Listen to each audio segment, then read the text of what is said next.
Oi todo mundo, eu sou Letícia Martinez e hoje eu vou contar pra vocês a história de um dos maiores cantores de blues. E toda a informação que eu tô trazendo nesse vídeo, a maior parte dela veio do documentário O Diabo da Encruzilhada, da Netflix, que é um documentário que eu super recomendo pra vocês. E hoje eu vim trazer pra vocês a história baseada nesse documentário.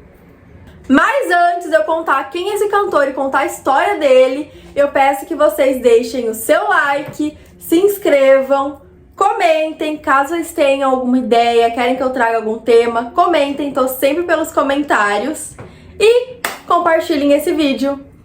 A história de hoje é sobre Robert Johnson. A vida de Robert foi um grande mistério por muitos e muitos anos.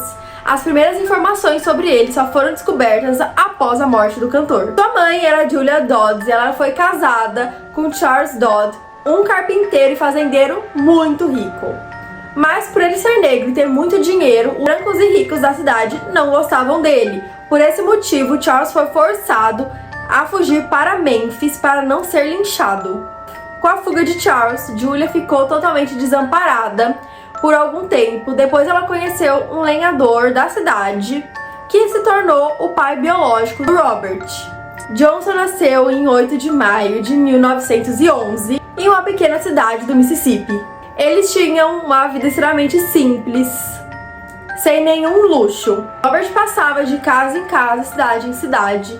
Ele passou por Arkansas, Greenwood e até Memphis. O menino cresceu sem ter um lar seguro, muito menos uma figura paterna que apoiasse e aceitasse ele. Os anos foram se passando e a mãe de Robert se casou novamente, dessa vez com um meeiro. Ela e o filho foram morar então com o novo padrasto. Dizem que nessa época o homem abusava do Johnson, uma vez que o garoto não queria trabalhar na fazenda, ele queria ser livre e por isso ele apanhava diariamente. O sonho de Robert sempre foi viver da música. Porém, na época, os negros eles não tinham espaço para trabalhar em outro lugar. Mas o menino era muito esperto e tocava blues para as pessoas que trabalhavam no campo. Ele ganhava alguns trocados e aos finais de semana ele também tocava em alguns bares. Nada muito grande e luxuoso, mas ele ganhava uma graninha ali.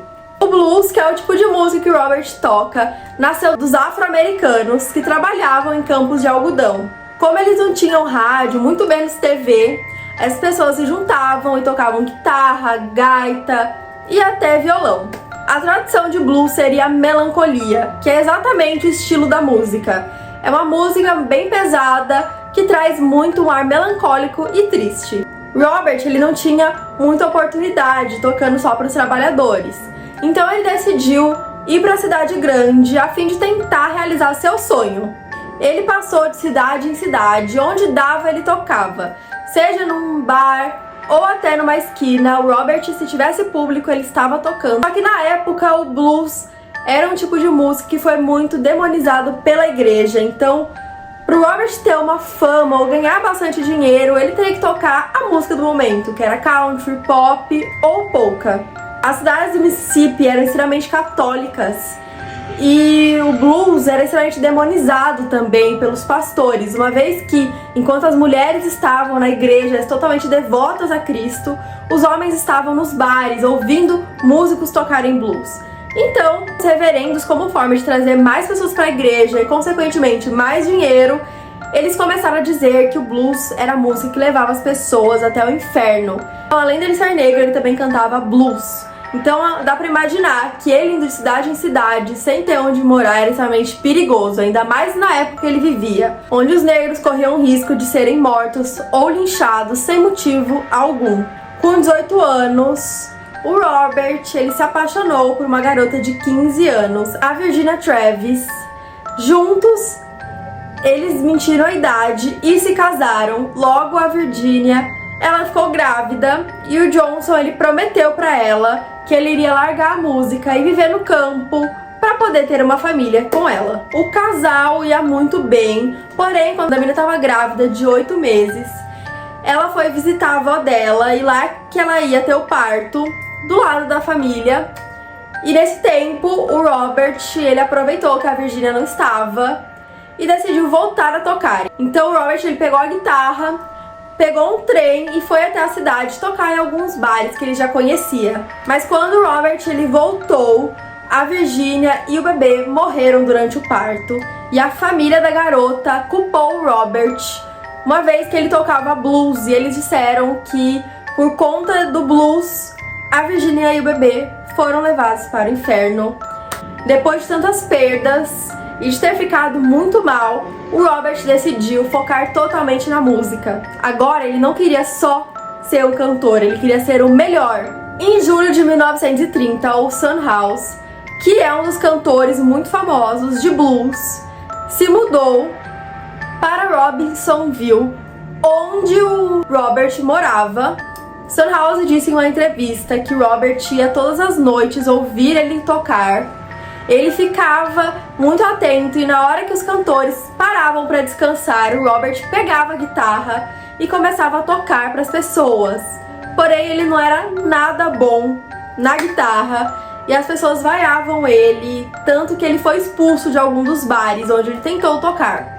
Nessa época, frustrado, o Robert ele foi embora e ficou um ano desaparecido. Quando ele voltou, no início dos anos 30, ele tocava maravilhosamente. Ele tocava melhor que até os seus mentores. As pessoas ficavam de boca aberta ouvindo ele tocar, porque o garoto só fazia barulho. E agora, ele era um dos melhores. O mito diz que Robert foi até uma encruzilhada. Lá ele se ajoelhou e entregou a guitarra dele para o diabo, que a afinou. E quando a entregou para Robert, ele disse que assim que ele pegasse a guitarra, a alma de Robert seria do diabo. Sem pensar duas vezes, desesperado em ser o melhor, pegou o instrumento. Porém, todo acordo tem um preço, e o de Robert foi a vida. Dizem que o acordo era que, com 27 anos, a alma de Robert seria levada para o inferno. Alguns dizem que o ato de Robert ter ido a uma encruzilhada e feito uma barganha com o diabo reflete na tradição religiosa do voodoo, que acredita que nas encruzilhadas existem entidades que ajudam ou oferecem conhecimento às pessoas. As músicas de Robert são cheias de referências ao voodoo, e desde que ele fez o acordo, as músicas se tornaram muito sombrias. Ele cantava sobre cães do inferno indo buscá-lo, e também sobre ele e o diabo andando lado a lado. O fato é que ele realmente ficou famoso, e durante sua fama, ele gravou 29 músicas. Porém, o sonho de Robert sempre foi ter uma família. E alguns anos se passaram e ele conheceu novamente uma mulher, dessa vez a Virgin Kane, e logo ela engravidou. O Robert então tentou convencer ela de ir embora juntos, se casarem e formarem uma família. Porém, a família de Virgin era extremamente religiosa e não deixou ela embora com o homem que tocava a música do diabo. E mais uma vez ele perdeu a chance de ter a família que ele tanto sonhava. Ele visitou o filho com a Virgin algumas vezes, mas ele nunca foi permitido de ficar perto do filho e de fazer parte da vida dele. Depois disso, ele começou a beber muito e passava todas as noites em bares. Uma das noites que o Robert estava no bar, ele deu em cima de uma mulher que era casada e seu marido estava lá. E depois de se envolver em uma grande briga com o homem, o Robert pediu um uísque no bar. O problema é que era o lacre do uísque estava violado. E mesmo sendo avisado pelas pessoas que ele não deveria aceitar aquela bebida, ele não deu ouvidos e bebeu. E a bebida ela estava envenenada. Não sabe quem foi que envenenou, se foi o homem que o Robert havia brigado, ou a mulher, ou até mesmo o dono do bar. O fato é, aquela noite, o Robert começou a passar muito, mas muito mal. Ele urrava de dor, ele ficou extremamente debilitado. O sofrimento só acabou depois de 3 dias, quando ele finalmente faleceu com 27 anos. Se ele fez ou não um acordo com o diabo, isso nós não sabemos. Mas o fato é que da noite pro dia, Robert se tornou um dos melhores cantores de blues que o mundo já viu. E até os dias de hoje, ninguém superou o astro que ele foi. E eu fico por aqui. Eu espero do coração que vocês tenham gostado do vídeo. Se vocês gostaram, comentem. E eu fico por aqui. Beijo!